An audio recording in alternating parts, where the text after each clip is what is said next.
우리가 사는 이 지구에는 마리아나 해구라고 불리는 아주 깊은 곳이 있습니다. 아마 여러분들도 어디선가 들어본 적이 있을지도 모르겠는데요. 학교 수업에서 에베레스트는 세계에서 제일 높은 산, 마리아나 해구는 세계에서 제일 깊은 해구라는 사실을 선생님께 배웠던 기억이 나실 겁니다. 하지만 수업에서 알려주는 내용은 여기까지죠. 대부분의 사람들은 마리아나 해구에 대해 그 정도밖에 알고 있지 못합니다. 그 심해 안쪽은 대체 어떤 곳이고 어떤 생명체가 존재하는지 그 이상으로 관심을 가진 적이 없기 때문에 그곳에 어떤 비밀이 숨겨져 있고 어떤 기묘한 생물이 서식하고 있는지 아마 여러분들은 생각해 보신 적이 없을 거예요.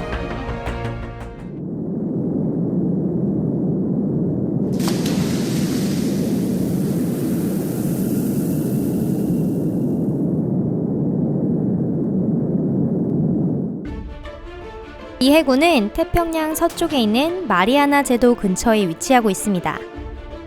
그래서 그 이름도 마리아나 제도의 영향을 받아 붙여진 것인데요. 길이 1,500km, 깊이 10,000m 이상의 V자형 측면을 가진 계곡을 형성하고 있어 세계 최고봉이라 불리는 에베레스트조차 쉽게 들어갈 수 있을 정도입니다.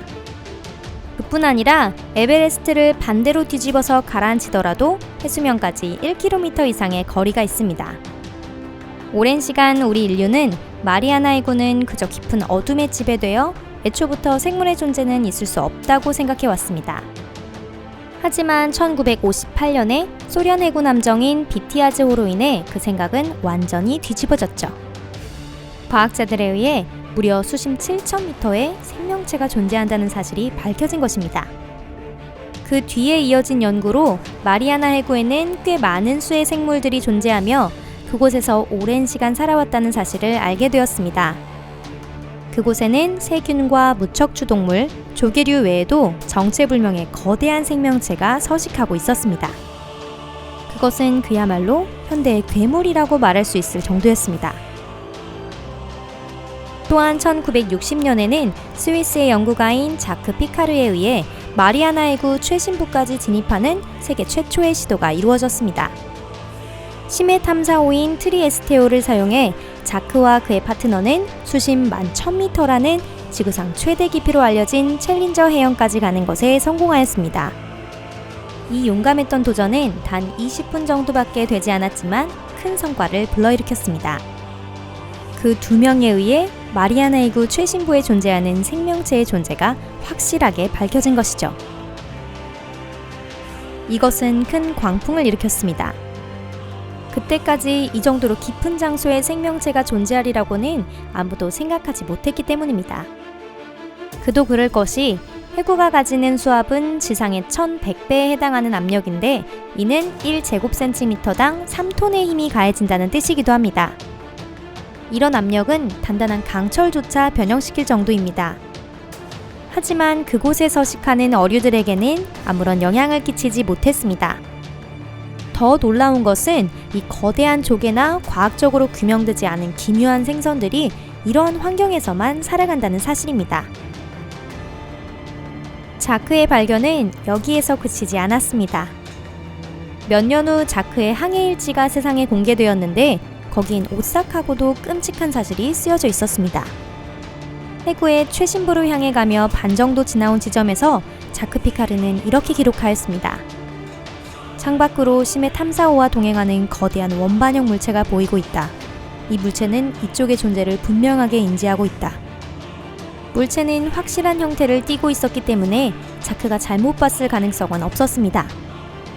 불행인지 다행인지 몇 분 후 그 물체는 자크의 시야에서 모습을 감춰버렸고 이것이 대체 무엇이었는지는 지금도 정확히 알 수 없습니다.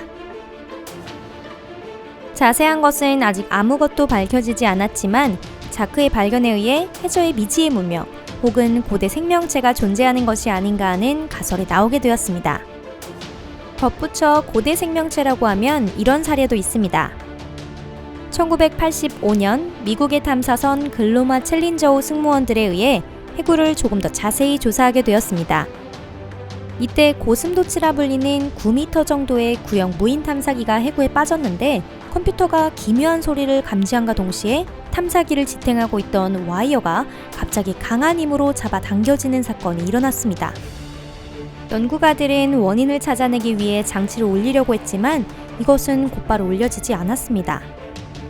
그들은 혹시 해구에서 무언가가 탐사기를 누르고 있는 것이 아닌가 하는 추측을 하게 되는데요.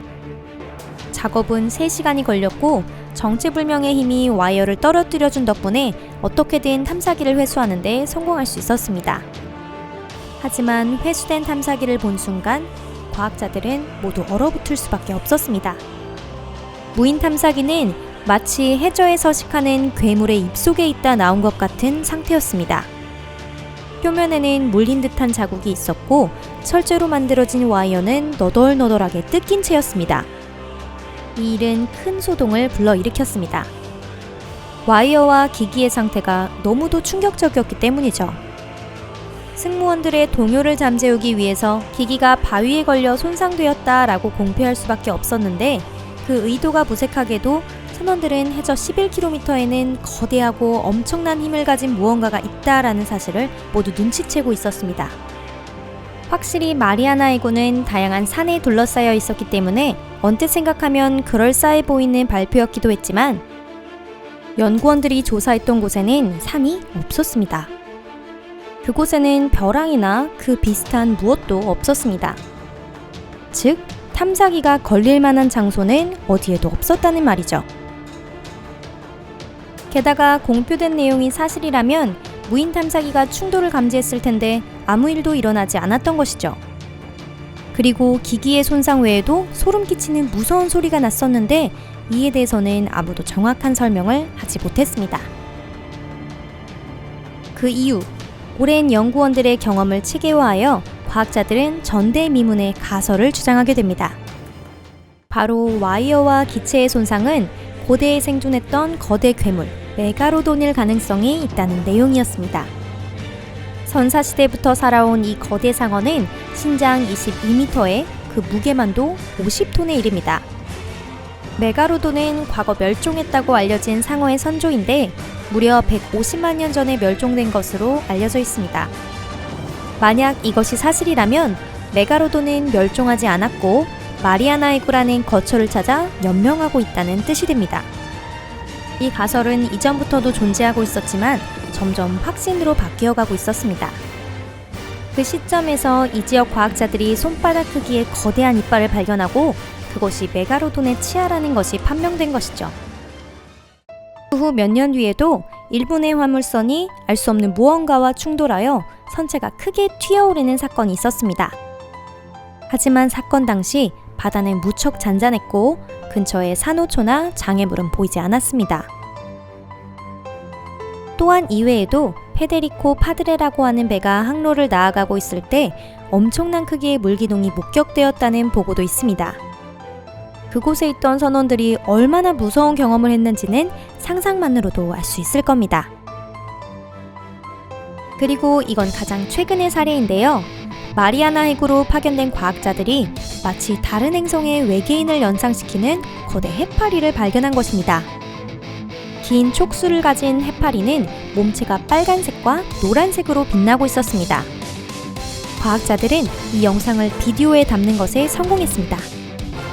이 생명체는 크로소타에 속하는 해파리이며 두 종류의 촉수를 가지고 있습니다.